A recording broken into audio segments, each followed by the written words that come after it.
Well, I'm here with June Avila. She's a co-founder of My Elephant Brain, which is an online flashcard system to help you remember basically anything. And she's also a graduate of Startup Chile. So even though she's currently in Canada, I wanted to talk to her to get her take on the entrepreneurial ecosystem here in Chile and how it compares to other parts of the world. So thanks so much, June, for taking the time out to talk to me today. Not a problem, my pleasure. So maybe we can start out with you telling me a little bit about what you're working on right now. Sure. So my co-founder and I entered Startup Chile, and we kind of saw issues with current systems to help people remember small pieces of information. So we decided to build a platform to help people remember things. And we decided to start with names and faces, since it's a fairly common problem. And we spent 6 months in Chile building it out, and we got it to the point where we were able to test it with about 30 or 40 people, which was good.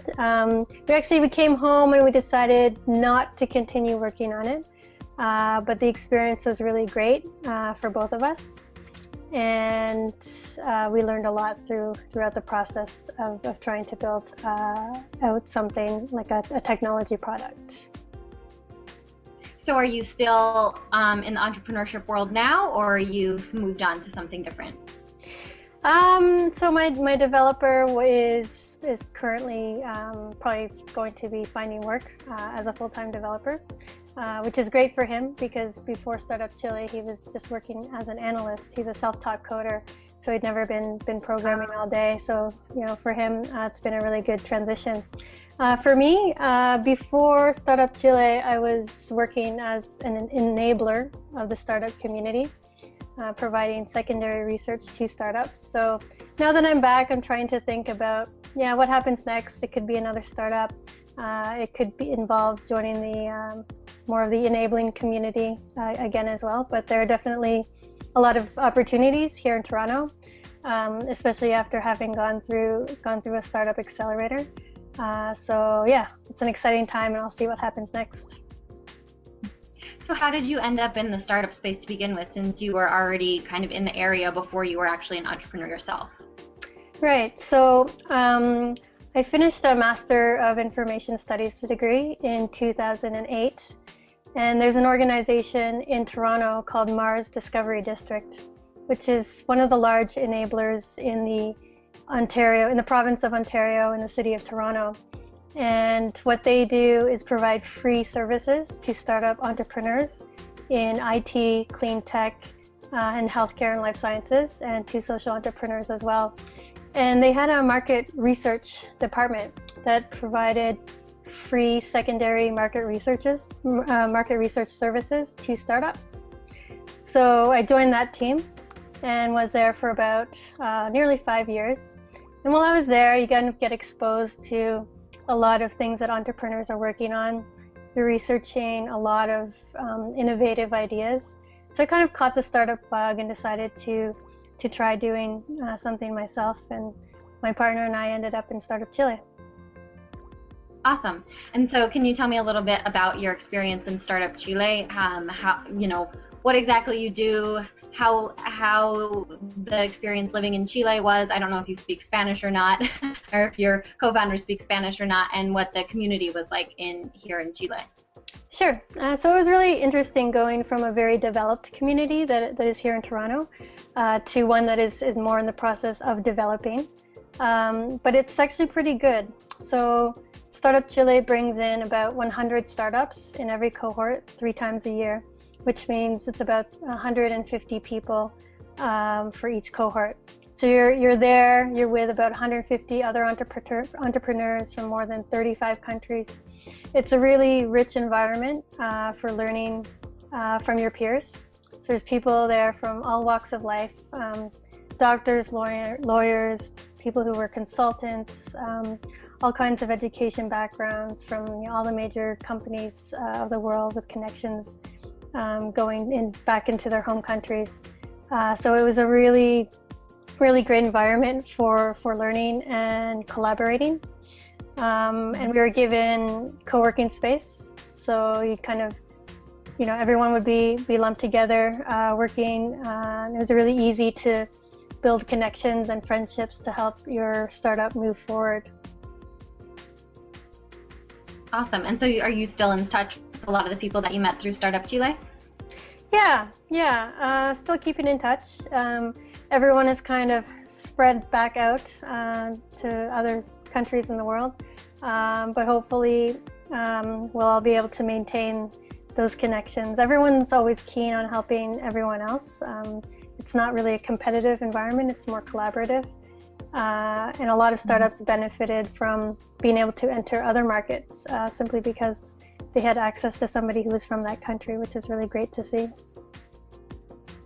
So you mentioned briefly that the ecosystem in Chile is not as developed as in Canada. Could you go in a little bit more depth about some of the differences between the startup ecosystem here in Chile and what you were familiar with before coming here? Sure. Toronto's actually been quite interesting. So 5 years ago, there wasn't quite as much going on, but now it's really hot. So there's lots of entrepreneurs who have had successes exiting, raising money from the States and things like that. So in Chile, what I see is something that's closer to what Toronto was, maybe 8 years ago or so, where there are people who are doing startups, but they're still very much in the process of learning.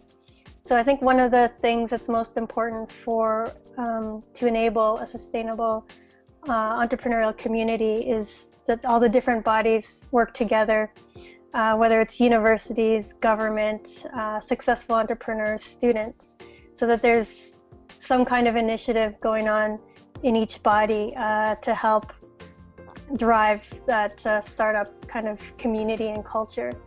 And so you're starting to see it. I think you don't really see the effects of a program like Startup Chile for a number of years, but you're starting to see changes where you go into university and give a talk, and students are starting to shift their thinking in that becoming an entrepreneur is a viable career path. You don't necessarily have to follow the traditional careers of teacher, doctor, lawyer, engineer. Awesome. So then, given that, do you think that Chile is taking the steps that it needs to develop into a fully developed and thriving entrepreneurial ecosystem in, say, 5 to 10 years? Do you think Chile will be there, or at least Santiago? Yeah, I think so. I think nearly 700 startups, so about 1,100 entrepreneurs have come to Chile and have spent 6 months or more there. Each entrepreneur that goes is expected to run activities or events, workshops, hackathons, different activities with university students, or to mentor Chilean entrepreneurs. So I think over time, you kind of see that start to multiply. When I was there, I helped to organize Santiago's first startup weekend in English. And one of the teams that participated is actually now in Startup Chile. So it's kind of just a small example, of how the program, is kind of expected to work. It's kind of, a bit hard to measure the direct impacts of that investment, but anecdotally speaking, you can kind of see some positive effects that are occurring. A lot of startups also hire Chileans, and I think that's one of the most impactful ways to directly influence the community. So what advice do you have for aspiring entrepreneurs, either just in general or more startup? Sure. So I would say be open to learning. Try to get customer development done as soon as possible. Try to sell your idea before you build it. As for Startup Chile, it's a really great program. I got a lot out of it. I would say make sure that it makes sense for your startup to go to Chile. Either you want to access Chilean markets or Spanish-speaking markets, or you want to plug into an international network of entrepreneurs. So if it makes sense for your startup, I would highly recommend the program. Awesome. Well, thank you so much for your time, June. I really appreciate you chatting with me. You're welcome. My pleasure. Did you find this video helpful or fun? Then share it with a friend who you think would benefit from the dish, and don't forget to follow me on Twitter and Facebook and subscribe to my channel on YouTube so you never miss any of the latest tips, tricks, and tutorials to help your business grow. And you get to see my adventures through the wide world of entrepreneurship and how I use the freedom running my own business gives me. Also, remember to head over to catecosta.com so you can get in on the conversation about how to build your business to success so you can live your life your way.